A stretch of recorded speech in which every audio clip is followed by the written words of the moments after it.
Hello, my name's Keely Chambers from Calm Waters Birthing and Pregnancy Yoga. I thought today that we could have a little chat about the importance of your birthing environment. So, why is your birthing environment so important? So, when we birth, always remember we are animals, and if we look at other animals, what do they do when it's time for their birthing? So they busy themselves, they prepare. So you've only got to look at the birds, they make themselves their little nest, they make sure it's perfect, they're so precise. And if you looked at a gorilla, she would make her nest, it would be private, it wouldn't be under bright lights, it wouldn't be noisy. She would feel safe in her nest, and we are exactly the same. And the reason we need to ensure we are happy in our environment is that we need to make sure that we're not releasing any anxiety hormones, any of these catecholamines, these adrenalines that would affect our normal hormones for birthing. So normally we would release endorphins when we go into labour, and they're drip fed to us, and as time goes on they become more and more powerful. They are our amazing sedatives, they are our calmers, they prepare us and help us through our labour. There we also release oxytocin. Now all these things will be released if we feel safe and our body thinks it's safe to birth. As soon as we start to feel unsafe, then we won't release this anymore. So what we need to do is to think and prepare and spend plenty of time just making sure that we have really thought about how we can make our birthing environment safe and how we can make it relaxing. So there's certain things that we can think about our birthing space, prepare beforehand. So make a list, write it all down, just ask yourself certain things. What makes me relaxed? Is it water? Maybe I'd like to use the pool. And think about what you might need to use that pool. Maybe you'd need like big towels. Maybe you've got a towel and dressing gown when you have to come in and out of your birthing pool. All these things just help you to stay chilled out. So it doesn't matter whether you're birthing in hospital or at home, but either place you need to really think about your nest, your birthing environment. What smells do you like? Maybe you could rub some of your favourite perfume on a pillow or a blanket, or take some oils. Our own little pillows that we can snuggle onto and smell, and it smells like home, it smells like all the nice things, then that's going to help. Same with our blankets too. Make it smell nice. And then maybe what can we see? So maybe we need to lower the lighting. Nobody wants to feel exposed. So turn the lights off. If you're at home, maybe you've got dimmer switch, turn the lights down. If you're at home, you can have candles going. Obviously you can't have this in the hospital because of the oxygen in most of the walls, so that wouldn't work out well, would it? But you at home, you could have the candles, or maybe you could get those battery powered little candle type things, and you could take those into the hospital, and that would help with the lighting, keeping the lighting low. Maybe you have a favourite place in nature. Maybe that might be by the beach, and maybe you have a picture of that. So you could print that picture out and put that on the wall somewhere, in which will be in your eye line, that you can look at and focus on and take your mind there whilst you're birthing. How about your favourite loved one, or another child, a sibling, or maybe your scan photo? have that there. Print it out just in case you don't want to lose it or anything. So scan it, make a little printout, put it there. Make a picture of your favourite affirmation. So I've got some that I've done. This one is like destroy negative thoughts when they first appear. This is when they're at their most weakest. So, but my favourite one is this: just breathe in, breathe out. I focus on one wave at a time. Fantastic. Maybe you don't like those sort of things. I went to a beautiful home birth the other day, and on the wall it was just I am strong, and she'd put that just in her eye line, so when that negativity starts to creep in, when that moment of self-doubt appears, she could just look at it and remind herself she was strong, and she definitely was a strong lady. You could remember to take blue tack if you're going into the hospital, because then you could pin things up on the wall. And you know, it doesn't matter, you need to make your space your own.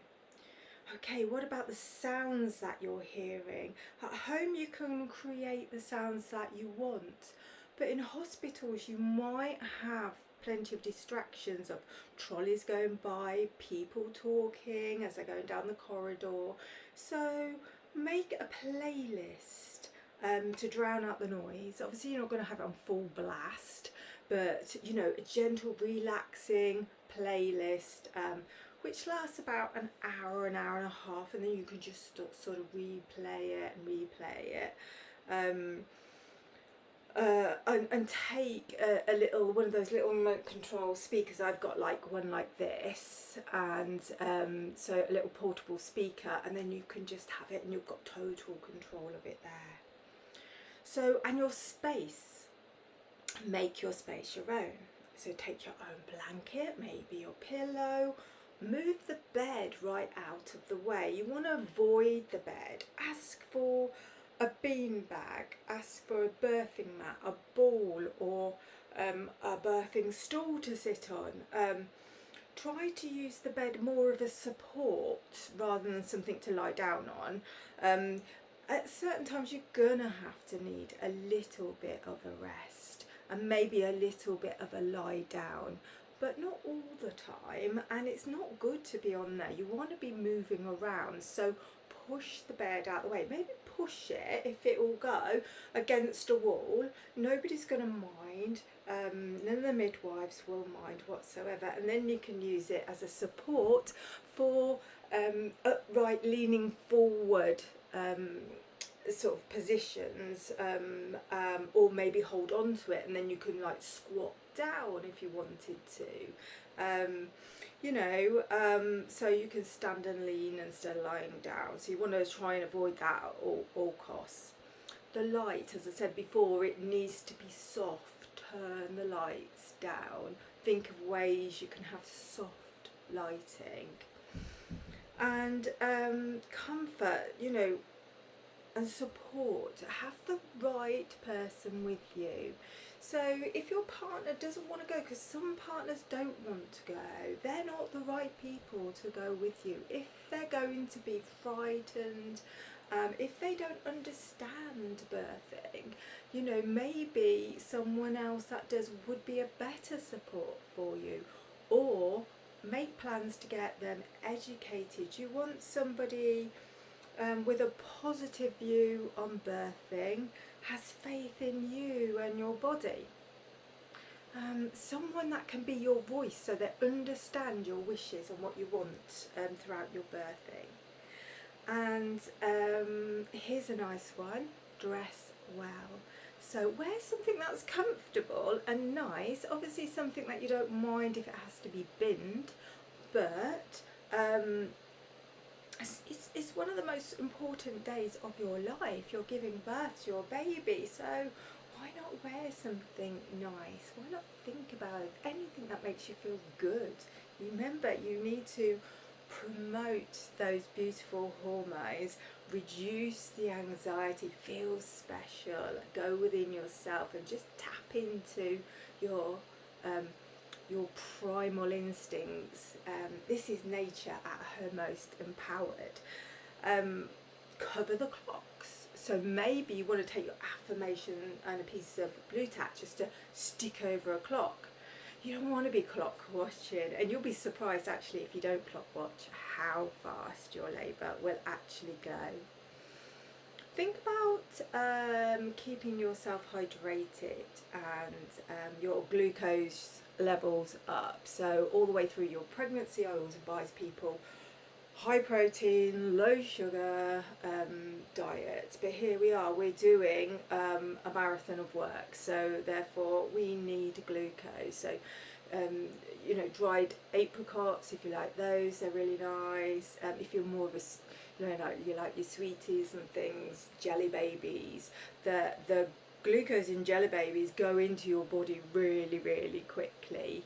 And when I used to run a marathon, every 20 minutes I'd treat myself to a jelly baby, which would just give me another boost for the next 20 minutes. So think about that, and think about hydration. So hydration doesn't necessarily just mean water, so maybe get like the hydration drinks. They're really good because they've got the salts in as well. Communication. Really communicate with your midwife. She's there to help you, she's there to support you, and she's there to be your advocate, but she can't do that unless she knows exactly what you want. So communicate and tell her.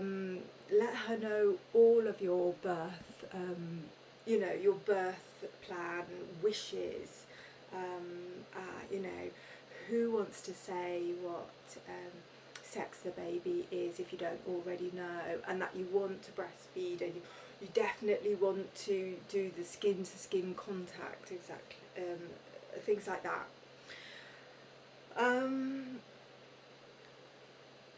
So take control.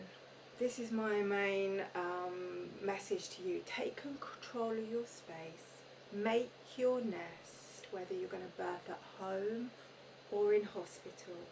And it's so much more important when you're birthing in hospital to really think about this, because when you step over that threshold of that hospital, you go into patient mode, and you usually go into hospital when things are going wrong, when you're ill or you'll know someone else who's ill. So those anxiety hormones will start flowing. So you've really, really got to think about how you can make it easier for yourself and your baby, how you can promote good birthing by making your environment a beautiful place to welcome your baby. So I hope that helps, and namaste.